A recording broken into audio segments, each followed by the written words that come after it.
सीधे रायबरेली का रुख कर रहे हैं। अखिलेश यादव वहां प्रेस कॉन्फ्रेंस कर रहे हैं, क्या कह रहे हैं ये सुनते हैं। कोशिश होगी कि समाजवादी विजय रथ के माध्यम से जगह जगह लोगों से मिलने का मौका मिले।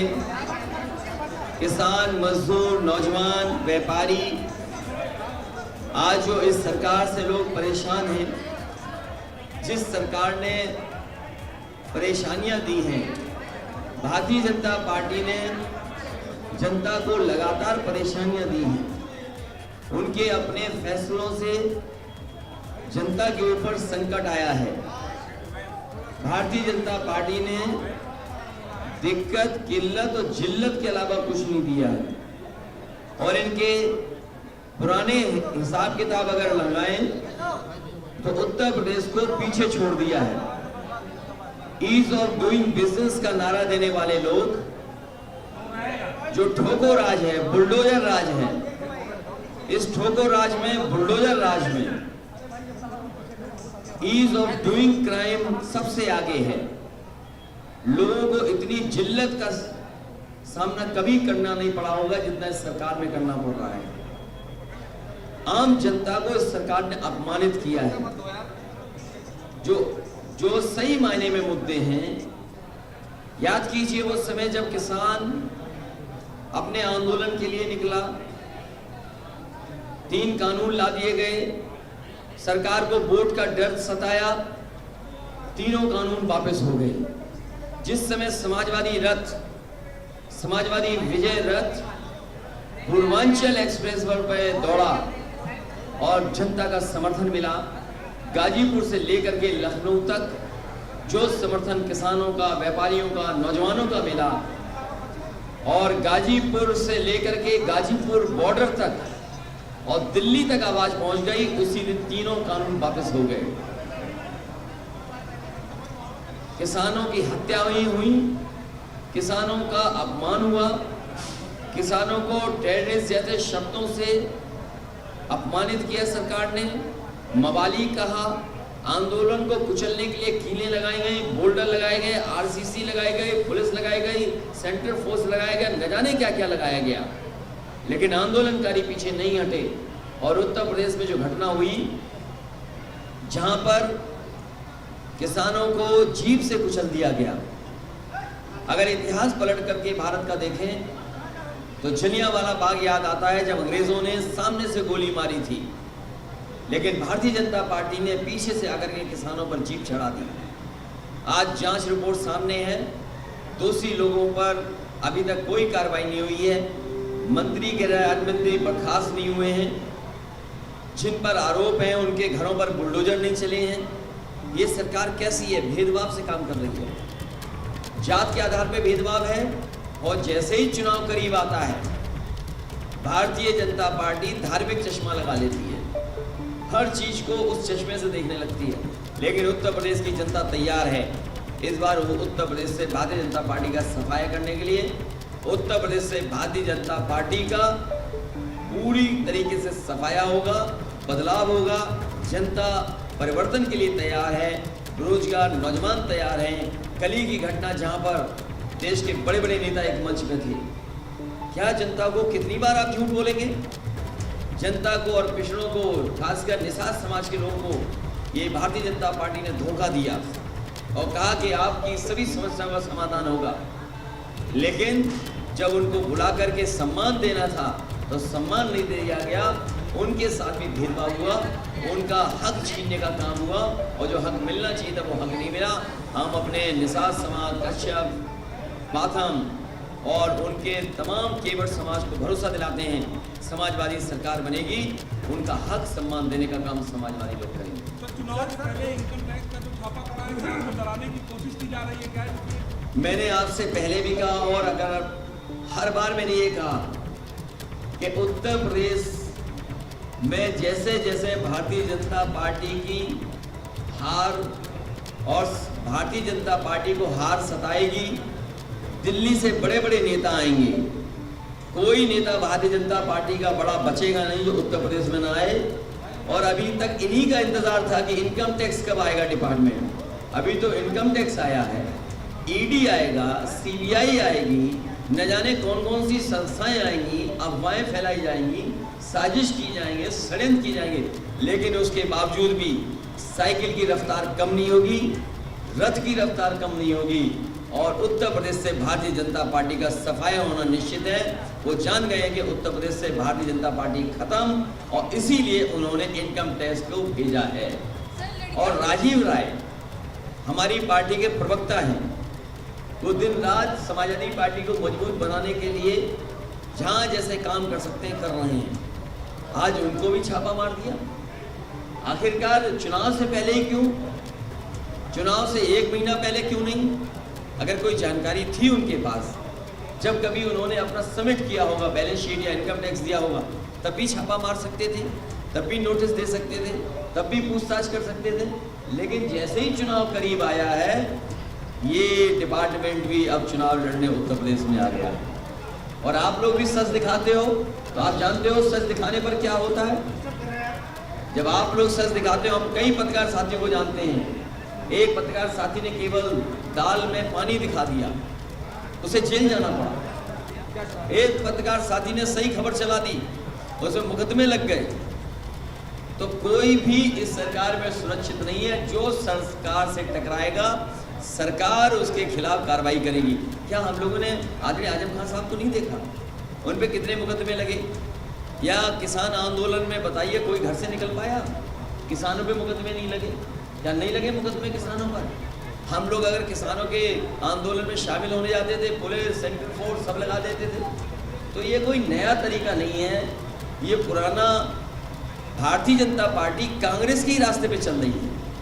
कांग्रेस का पुराना इतिहास उठा करके आप देखेंगे तो जब कभी भी डराना होता था तो इन्हीं संस्थाओं से उन्हें डराया जाता था। आज उसी रास्ते पर भारतीय जनता पार्टी चल रही है। भारतीय जनता पार्टी के पास भी कोई नया रास्ता नहीं है।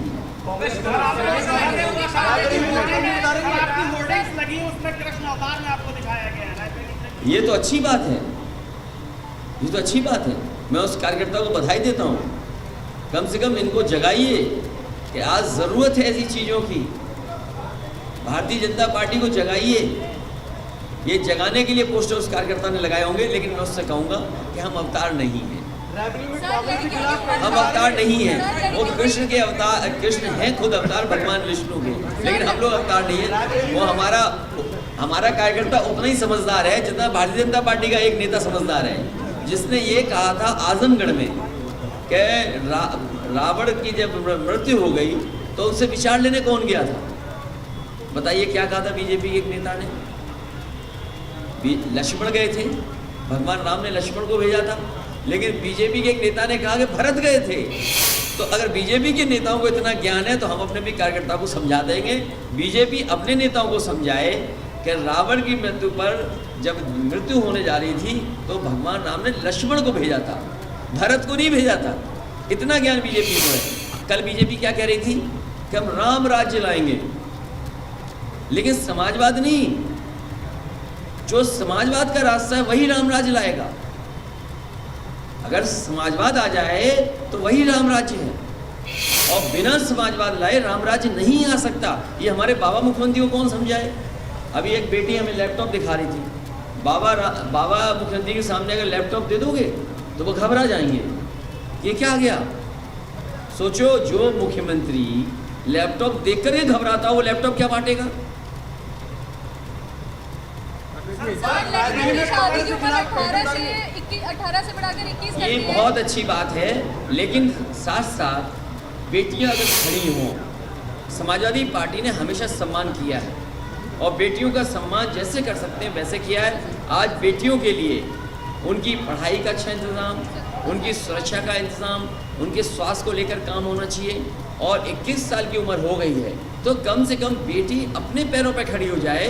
वो नौकरी और रोजगार भी सरकार को देना चाहिए, क्योंकि अगर समाज में वो अपने आप खड़ी होना चाहती है और उसको अगर एम्पावर करना चाहते हैं, उसको वो अपने हक के लिए खुद खड़ी हो, तो कम से कम उसको फाइनेंशियल भी ऐसा बनाया जाए जिससे वो खुद अपने फैसले ले सके।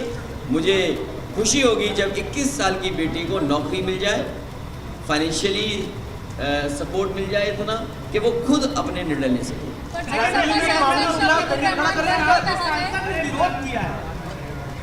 देखिए वो सांसद जी समझ नहीं पाए होंगे क्या क्या कहना है सर, उन्हें, उन्होंने लेकिन कहा था कि समाजवादी आवाज पार्टी बढ़ की जाएगा। सांसद क्या कह रहे हैं सवाल ये नहीं है, सवाल ये है कि समाजवादी पार्टी क्या कह रही है। समाजवादी पार्टी का मानना है कि लड़कियां, बेटियां, बहनें अपने पैरों पर खड़ी हों और अपना हक और सम्मान खुद पाएं, और उसके लिए सरकार और परिवार को जो कुछ कर सकते हैं करना चाहिए। उनकी सुरक्षा को लेकर के, उनके स्वास्थ्य की समस्याओं को लेकर के, उनकी शिक्षा को लेकर के लगातार योजनाएं बननी चाहिए। मुझे खुशी है इस बात की कि समाजवादी पार्टी ने जब लैपटॉप बांटा था सबसे ज़्यादा बेटियों को मिले थे। जब समाजवादी पार्टी ने 1090 सुरक्षा को लेकर के उनकी मदद करने का काम किया था तो सबसे ज़्यादा बेटियों को उससे मदद मिली थी। विद्याधन से बेटियां पढ़ने लगी थी। समाजवादी पेंशन जो माताओं बहनों को दे रहे थे उनका घर परिवार में सम्मान बढ़ा।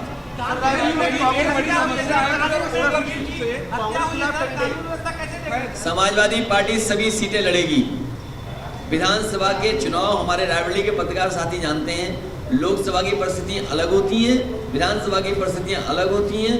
लोकसभा में जब कभी भी निर्णय लेता है तो कांग्रेस का समर्थन कई बार किया है, लेकिन विधानसभा के चुनाव में समाजवादी पार्टी हमेशा लड़ी है, आने वाले समय में लड़ेगी और पूरी की पूरी सीटें जीतेगी।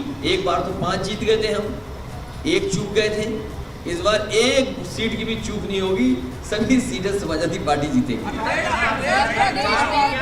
प्रदेश में भले ही महंगाई में समाजवादी पार्टी अपने पुराने कार्यकर्ताओं का सम्मान करेगी।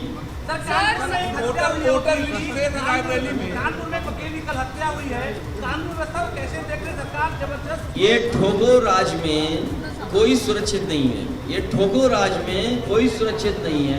जब पुलिस इनकम टैक्स के लिए जाएगी, पुलिस को भेज दोगे इनकम टैक्स के लिए, पुलिस को भेज दोगे सांड पकड़ने के लिए, तो क्या कानून व्यवस्था संभालेंगे आप? तभी मैंने कहा आपसे कि ये ठाठा बाबा हैं, इनको हटाइए उत्तर प्रदेश से। इन्हें जिन्हें लैपटॉप चलाना नहीं आता है, जो लैपटॉप देख करके डरते घबराते हो, वो 100 नंबर 112 क्या समझेंगे? ये बताइए 100 नंबर 112 आधुनिक टेक्नोलॉजी के साथ पुलिस काम कर सके। मेरे ना सुनिए, मेरी बात मत मानिए। 100 नंबर की कोई गाड़ी हो, उस पुलिस के जवान या हेड कांस्टेबल जो चला रहा हो, जो चल रहा हो, उससे पूछिए कि बताइए योजना अच्छी थी कि खराब थी, और किसने कबाड़ा कर दिया वो भी पता लग जाएगा।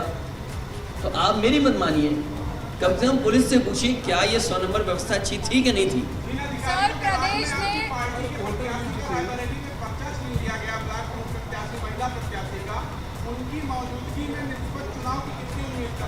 देखिए रायबरेली में हमारे पत्रकार साथी जानते होंगे, जात के आधार पर भारतीय जनता पार्टी ने अन्याय किया है।